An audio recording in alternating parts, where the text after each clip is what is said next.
साल था 1975। Ford company का एक रिटायर्ड कर्मचारी अमेरिका के क्लीवलैंड में अपने परिवार के साथ रह रहा था। कंपनी में काम करते हुए ना कभी उसके खिलाफ कोई शिकायत आई और ना ही उससे किसी की लड़ाई या फिर नफरत थी। चेहरे पर मुस्कान, आंखों पर चश्मा और ज्यादा बात ना करने वाले इस इंसान की जिंदगी बाकी आम लोगों की तरह ही कट रही थी। लेकिन अमेरिका से दूर इजराइल में बैठे कुछ लोग इस आदमी को बिना मिले ही पहचानते थे। इस शख्स की तस्वीर उनके दिमाग में साफ साफ छपी हुई थी। इस शख्स का नाम था जॉन डेमियान्युक। तभी अमेरिका को एक यूक्रेनी अखबार के एडिटर ने 70 लोगों की लिस्ट भेजी। ये लिस्ट यूएस में आईएनएस यानी कि US Immigration and Naturalization Service को भेजी गई, यानी वो विभाग जो इमिग्रेशन का कामकाज देखता था। एडिटर के मुताबिक ये वही 70 लोग थे जिन्होंने वर्ल्ड वॉर 2 के दौरान हुए नरसंहार में जर्मनी के साथ हाथ मिलाए थे। और इन 70 लोगों में एक तस्वीर जॉन डेमियान्युक की भी थी, वही शख्स जो अमेरिका में एक आम जिंदगी जी रहा था। एडिटर का कहना था कि डेमियान्युक वही इंसान है जो नाजी के कंसंट्रेशन कैंप का गार्ड था, जिसने औरतों की छाती काट दी थी, जिसने लोगों के कान काटे थे तो किसी की टांग, और फिर उन्हें गैस चैम्बर में धकेला था। लेकिन आईएनएस को ऐसे कोई भी गवाह अमेरिका में नहीं मिल पा रहे थे जो इस बात को सच साबित कर दें। तो यूएस के इमिग्रेशन विभाग ने ये तस्वीरें इजराइल की सरकार को भेजी, क्योंकि नरसंहार के बाद ज्यादातर यहूदी वहीं शरण लिए हुए थे। 9 लोगों को छांटकर उन तस्वीरों को उन लोगों के सामने रखा गया जो किसी तरह ट्रेबलिंका के कंसंट्रेशन कैंप से बच निकल आए थे, जहां कहा जा रहा था कि जॉन वहां का गार्ड था। इन्हीं 9 लोगों ने डेमियान्युक की तस्वीर पर हाथ रखा और कहा, Ivan the terrible, Ivan the terrible. ये वही गार्ड है जो ट्रेबलिंका में गैस चैम्बर के पास खड़ा था और इसी ने हमारे भाई बहनों को मारा है। उसकी क्रूरता के कारण उसे ये नाम दिया गया था, क्योंकि वही लोगों को टांगे काटकर उन्हें गैस चैम्बर्स में ढकेलता था और फिर मुर्दे के तौर पर बाहर लाता था। इसका नाम इवान डेमियान्युक था और वहां अमेरिका में बैठा शख्स जॉन डेमियान्युक था। लेकिन अमेरिका में रहने वाला शख्स ही नरसंहार में वो गार्ड था या उसकी पहचान कुछ और ही थी? इसी उलझी हुई कहानी के बारे में थोड़ा जानते हैं इस वीडियो में। नमस्कार, मेरा नाम है रिया शर्मा और आप देख रहे हैं टीवी9 डिजिटल। सोवियत यूक्रेन में जन्मे डेमियान्युक एक बच्चे के रूप में ही होलोडोमोर से किसी तरह बच गया था। होलोडोमोर यूक्रेन में पड़ा वो अकाल था जिसकी वजह से लाखों लोग मारे गए थे। इस अकाल में डेमियान्युक किसी तरह बच गया और उसने सोवियत की लाल आर्मी को ज्वाइन कर लिया। उसने वर्ल्ड वॉर 2 की लड़ाई भी लड़ी, लेकिन तभी उसे जर्मनी द्वारा 1942 में बंदी बना लिया गया, जिसके बाद उसने जर्मनी द्वारा भर्ती किया गया और उन्हें गैस चैम्बर्स के लिए बने कंसंट्रेशन कैंप में बकायदा ट्रेन किया गया। इन कंसंट्रेशन कैंप्स में ट्रेनों में भर भर कर यहूदी लोगों को लाया जाता था और उन्हें गैस के चैम्बर्स में धकेल कर मुर्दा बना दिया जाता था। जब ये वॉर खत्म हुई तब डेमियान्युक ने एक लड़की से शादी की और हमेशा हमेशा के लिए अमेरिका में बस गया और एक ऑटो फैक्ट्री में काम करना शुरू कर दिया। लेकिन जैसे ही यूएस इमिग्रेशन के हाथ वो लिस्ट लगी तो एफबीआई ने भी जॉन डेमियान्युक पर शिकंजा कस दिया। सबूत के तौर पर कुछ दस्तावेजों से निकला एक आईडी कार्ड था जिस पर जॉन से मिलती जुलती एक शख्स की तस्वीर थी और उस आईडी कार्ड पर यह लिखा हुआ था कि वो पोलैंड के सोबिबोर में नौकरी करके आया है और ट्रेबलिंका के बाद सोबिबोर भी एक नाजी कैंप ही था।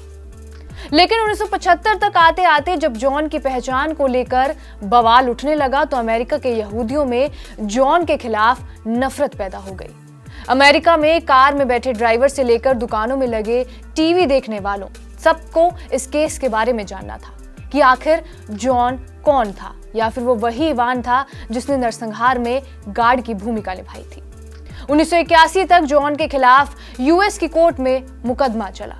मुकदमे का दौर जब शुरू हुआ तो अमेरिकी अदालत ने उसकी नागरिकता ही रद्द कर दी। लेकिन मामला यही नहीं थमा। 5 साल बाद युद्ध अपराधों के मुकदमे के लिए उसे इजराइल प्रत्यर्पित यानी कि डिपोर्ट कर दिया गया, जहां यह आरोप लगाया गया कि युद्धबंदी बनने के बाद डेमियान्युक ने अपनी मर्जी से ट्रेबलिंका में गार्ड के तौर पर वो सभी काम किए जिसकी वजह से उसकी क्रूरता के कारण उसे इवान द टेरिबल का उपनाम मिला। लेकिन जॉन एक ही बात पर अडिग था, मैं वो नहीं हूं जो तुम सोच रहे हो। उसके चेहरे पर अब भी मुस्कान थी। प्लेन से उतरते हुए भी उसका चेहरा हमेशा खिला खिला रहता था, मानो उसे कोई चिंता नहीं है। और वो ये मानने को भी तैयार नहीं था कि वो इवान है या फिर उसने कुछ ऐसा किया भी है। इजराइल में भी जॉन के खिलाफ मुकदमा चला क्योंकि वहीं पर नरसंहार से बचे हुए लोग थे। उन लोगों को भी कटघरे में लाया गया जो उसे इवान मानते थे और उसके खिलाफ उन्होंने गवाही दी थी। ताज्जुब वाली बात यह थी कि जॉन का केस एक यहूदी ही लड़ रहा था जिसका नाम शेफ्टल था। उस वकील के खिलाफ भी लोगों का गुस्सा चरम सीमा पर था। लोग उसे नाजी समर्थक मानने लगे, उसे मारने की धमकियां मिलने लगी। लेकिन उस वकील का कहना यही था कि जॉन इवान नहीं है। जॉन का ये कोर्ट ट्रायल टीवी पर लाइव दिखाया जाता था और इजराइल की हिस्ट्री में यह पहली बार था कि कोई केस टीवी पर लाइव दिखाया गया हो। केस में कई उतार चढ़ाव आए। नरसंहार के चश्मदीदों को कटघरे में लाया गया, लेकिन कुछ बात सही नहीं बन पाई। साल 1988 को जेरूसलम की अदालत ने फिर भी डेमियान्युक को बिना किसी हिचकिचाहट और पूरी सजा के साथ सभी आरोपों और इवान द टेरिबल होने का दोषी पाया और एक हफ्ते बाद उसे फांसी की सजा सुना दी गई।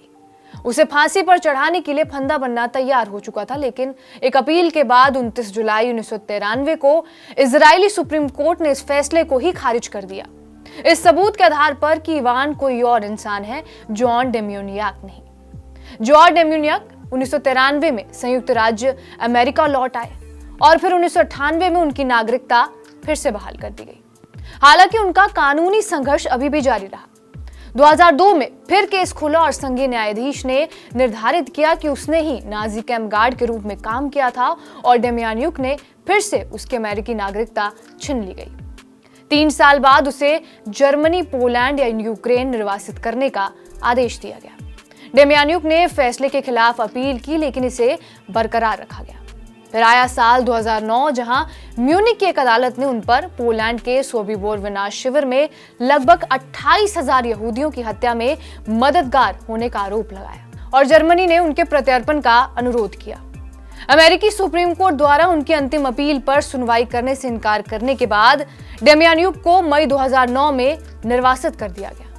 लेकिन 3 महीने बाद ही डेमियान्युक, जिनके पास कुछ स्वास्थ्य संबंधी समस्याएं थी, मुकदमा चलाने के लिए उपयुक्त माना गया। उनका मुकदमा नवंबर 2009 से शुरू हुआ और मई 2011 में उन्हें दोषी ठहराया गया और 5 साल की जेल की सजा भी सुना दी गई। अपील का इंतजार करते समय डेमियान्युक को एक नर्सिंग होम में छोड़ दिया गया, लेकिन मार्च 2012 में अपील से पहले ही उनकी मृत्यु हो गई और कानून के मुताबिक अगर इंसान अपील तक जिंदा नहीं है तो उसे दोषी ठहराया नहीं जा सकता।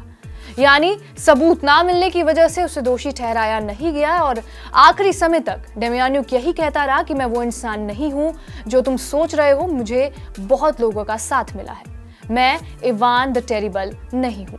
बहरहाल आपका इस कहानी पर क्या कुछ कहना है हमें कमेंट बॉक्स में जरूर बताएं। बाकी देश और दुनिया की तमाम बड़ी खबरों के लिए बने रहे हमारे साथ TV9 डिजिटल पर।